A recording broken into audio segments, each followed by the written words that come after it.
think the bigger threat that we have is that we're slowly being nibbled away at by just a terrible economy that's costing us more to do everything.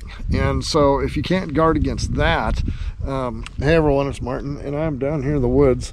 We've been hunting for mushrooms. It's late March, and even though it feels a little bit too early and it feels cold, there are reports of people finding them. We have found a bunch of false morels down here. See if I can get down here and film one. They look like that. And I keep coming down here to see whether or not we might find some real ones growing down here. There's another one. There's about 10 of them down here in this one spot. And I think I found a place where, if I can get around here, I think these are maybe some old ones, maybe from last year. I mean, they're big, and they definitely have a mushroom, kind of a dried, hard up mushroom, sort of hollow sound to them. There's another one hiding down in the rocks down here. What I wanted to talk about a little bit here was the idea of downsizing, and you know, a lot of people I know think when they see the way we're living right now in a 400 square foot cabin, and we're down here on 12 acres of land, so it's not a lot of land, but it has really enough for us to do anything that we would want to do on it. And you know, a lot of people look at the 400 square foot, and I can see in their eyes, even though they're kind of gracious and they don't really say anything about it, some of them do, will say we couldn't live in that size of a space. And you know, really, 400 square feet is plenty adequate if you're not trying to fill it with 800 or 1200 square feet worth of stuff. And probably about 10 years ago, we started a downsizing process, which never, I don't know if you could hear that or not. Anyway, we started a downsizing process that we really didn't intend to do. We were camping out in a camper for a summer, working on some cabins, and we just kind of got used to it. Then we moved into one of the cabins for a short time, and we went from that 2,700 square foot house that we had down to about 320 square feet there for a while. And never intended that to be permanent, but it became sort of a routine with us. We moved from one cabin to another and back and forth, and you know, into a couple of different campers there for a while we were kind of rebuilding the cabins at the resorts. And you know, one day we finally just realized, you know, that this size is not that bad. I mean, we can handle it okay. And so we started thinking more in terms of intentional downsizing. And you know, we had a lot of stuff, and as it turns out, we'd put a lot of that stuff into storage or left a lot of it back at the house, and found out how little of that we actually needed. And so we gradually started, well, we can get rid of these things. We're going to keep this stuff over here, but we'll get rid of these things.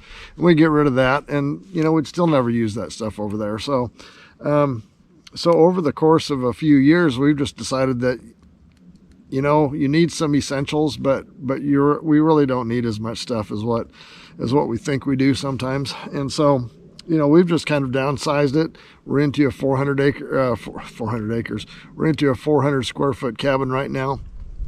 We do still have a storage container up here that we have a lot of our things in, but most of that has to do with tools and parts and supplies and things like for building cabins. So really the household stuff that we have and the kitchen size and everything has been really downsized a lot, and it's not that difficult to do. And here's one of the things that you end up finding out when you do that.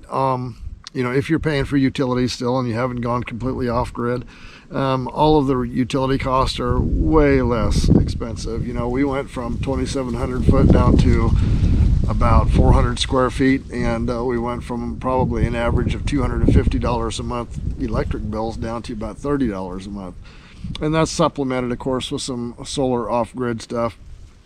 And so it's just all of the expenses are just so much less. And we end up spending more time outside. So, you know, a lot of our living space is out on the back deck and around the campfire area, and just kind of around the outside and in the woods, like I'm right now. And so we spend much less time in the house, indoors.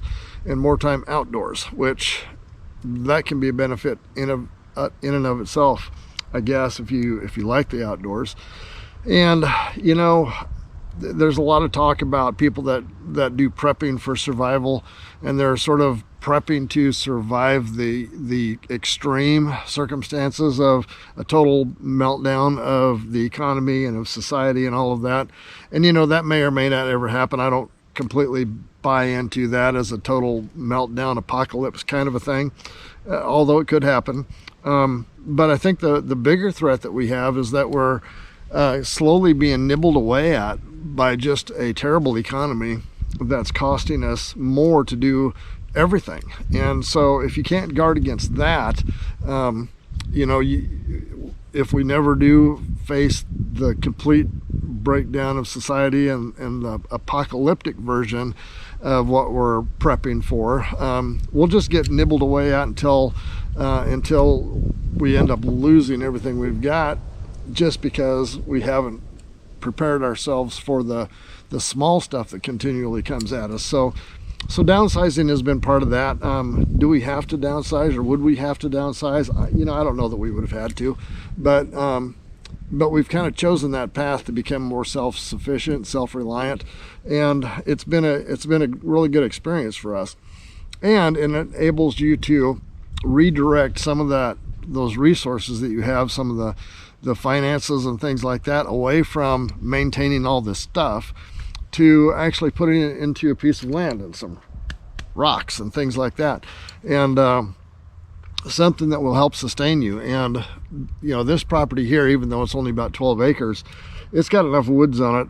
It's got enough dead wood on it right now to sustain our wood heat for probably 10 years if we don't cut a live tree down at all. And so there's just naturally enough just resources on this property to provide heat for us. So and that's a good example of why, you know, taking some of the resources that you end up sending to you know, utility companies and property taxes and things like that on all of that big stuff, and redirect it into, you know, maybe buy a piece of land that can help support what your efforts are, and those resources can be brought to bear in your life where they help you become more self-sufficient.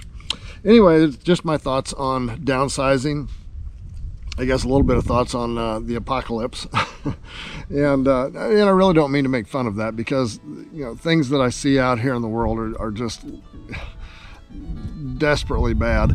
But I do think that it's the little stuff that ends up eating away at us and our resources in our life more than the big stuff does, and it's much less noticeable.